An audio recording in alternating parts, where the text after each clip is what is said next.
एक बार अंतःकरण से गुरु महाराज का जय घोष करें। श्री सद्गुरु महाराज की जय, श्री सद्गुरु महाराज की जय, श्री सद्गुरु महाराज की जय। मंगल मूर्ति सद्गुरु मिलवै सर्वाधार, मंगलमय मंगल करना बिनमहु बारंबार। ज्ञान उदय अरु ज्ञान घन सद्गुरु शंकर रूप, नमो नमो बहुभारहि सकल सुपूजन भो। प्रातः स्मरणीय अनंत से विभूषित प्रमराध्य ब्रह्मलीन महर्षि में ही परमहंस जी महाराज के चरण कमलों में कोटि से नमन।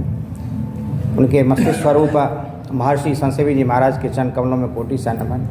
उनके हृदय स्वरूप महर्षि साई स्वामी जी महाराज के चरण कमलों में कोटि से नमन। सभी महात्माओं के चरण कमलों में कोटि से नमन। और यहाँ पधारे सत्संगी वृंद माता बहनों के चरण कमलों में कोटि से नमन।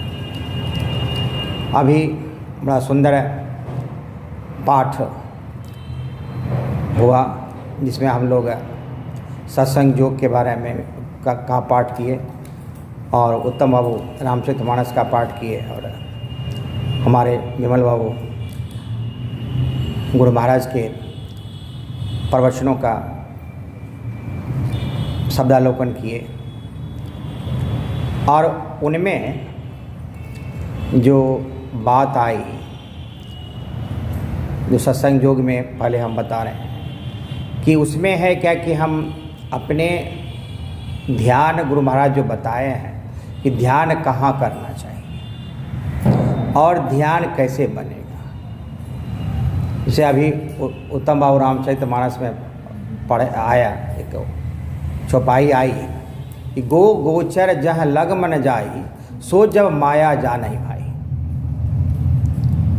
और जहाँ तक हमारी दृष्टि जाती है या इस दृष्टि से जो भी देखते हैं वह माया ही है।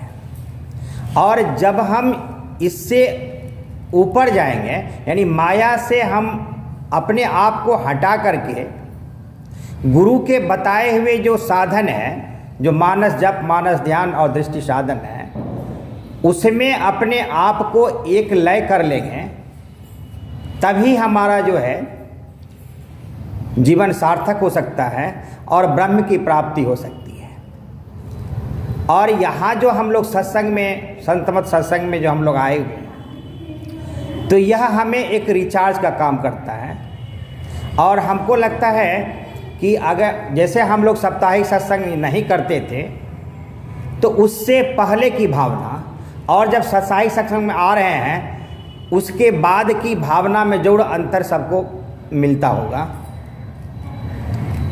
कि पहले जो मानस जप मानस ध्यान और उसके बाद तो बहुत डिफ़िकल्ट है हम लोगों के लिए जो करते थे, तो उसमें उतना मन नहीं लगता था जितना कि यह साप्ताहिक सत्संग में आने के बाद इस मानस जप और मानस ध्यान में लगता है। इसका वजह एक ही है कि जब हम इस तरह के सत्संग में आते हैं तो गुरु महाराज की दया जो है हम पर बरसती है और वह उस दया से हम उस माया से विरक्त होना शुरू करते हैं। और जितना हम माया से विरक्त होते हैं उतनी हमारी साधना अच्छी होती है।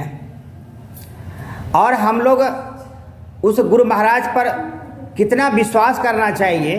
एक हमारे जो गुरु सेवी जी महाराज भगीरथ जी महाराज हैं, उनके जो गुरु के याद में जो पुस्तक लिखे हैं, वह कह रहे थे कि गुरु महाराज किस तरह के महान पुरुष थे। वह एक लघु कथा वो अपनी आप रूपी बता रहे थे कि भगीरथ स्वामी महाराज रात में सो रहे थे और स्वप्न आया उनको कि कोई गुरु महाराज से मिलने के लिए आए हुए। वो स्वप्न में देख रहे हैं और स्वप्न में जैसे देख रहे हैं तो वो देख रहे हैं कि बड़े खूब सुंदर व्यक्ति वह गुरु महाराज से मिलने के लिए उनसे आशीर्वाद लेने के लिए आ रहे हैं। वह सब अपने स्वप्न में देख रहे हैं और जैसे ही वह सपना देख ही रहे थे और वह व्यक्ति दरवाजे के पास आने का प्रयास कर रहे थे और गुरु सेवी जी महाराज सपना में ही देख रहे हैं, उनको मना कर रहे हैं कि रुकिए अभी हम बाबा से परमिशन लेते हैं तब आप अंदर जाइएगा। लेकिन वह व्यक्ति माने नहीं, वह चलते जा रहे थे। दोनों में धक्का मुक्की हो गई, वह गिर भी गए। जैसे ही वह गिरे तो गुरु महाराज उठकर बोले, भगीरथ जी, नींद उनकी टूट गई नाम लिए तो, और उनसे बोले कि उसको अंदर आने दीजिए। वह उठकर बैठ गए गुरु महाराज और भगीरथ जी महाराज से बोल रहे हैं कि उनको अंदर आने दीजिए। और अंदर और उनको जो है उनके आदेश का पालन करते हुए व्यक्ति अंदर गए और अंदर जाने के बाद वह बैठे और गुरु महाराज अंतर ध्यान हुए। कुछ देर के बाद गुरु महाराज को कहते हैं, जाइए आपका भला होगा।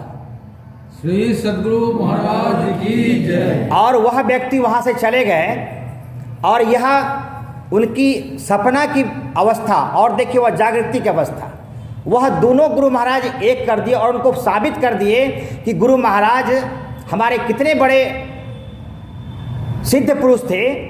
उसको अगर हम ईश्वर ही कहें, भगवान ही कहें तो वह कम ही होगा, क्योंकि वह उनसे कहिए कि गंधर्व, वो कहते थे कि गुरु सेवी महाराज कह रहे हैं कि गंधर्व लोग भी वहाँ पर, वो गंधर्व प्राणी तरह के ही लोग थे जो गुरु महाराज से मिलने आते थे, देवी देवता भी मिलने आते थे और उनसे आशीर्वचन लेते थे और उनके हम लोग शिष्य हैं। अगर इस उनके बताए हुए मार्ग पर और उन पर पूरा विश्वास करके इसी तरह हम लोग साप्ताहिक सत्संग में आते रहें और गुरु महाराज के पदों को थोड़ा सा भी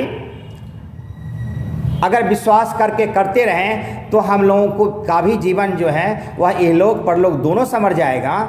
और जैसे कि एक कलयुग है, कहता है कि आप जहाँ भी जाएंगे आपको निगेटिव एनर्जी मिलेगी, क्योंकि आजकल लोग जो है सारे अपने जो अध्यात्मवाद को छोड़ करके वह अर्थवाद में लग गए हैं। तो जहाँ भी आप जाएंगे वहाँ निगेटिव एनर्जी मिलेगा।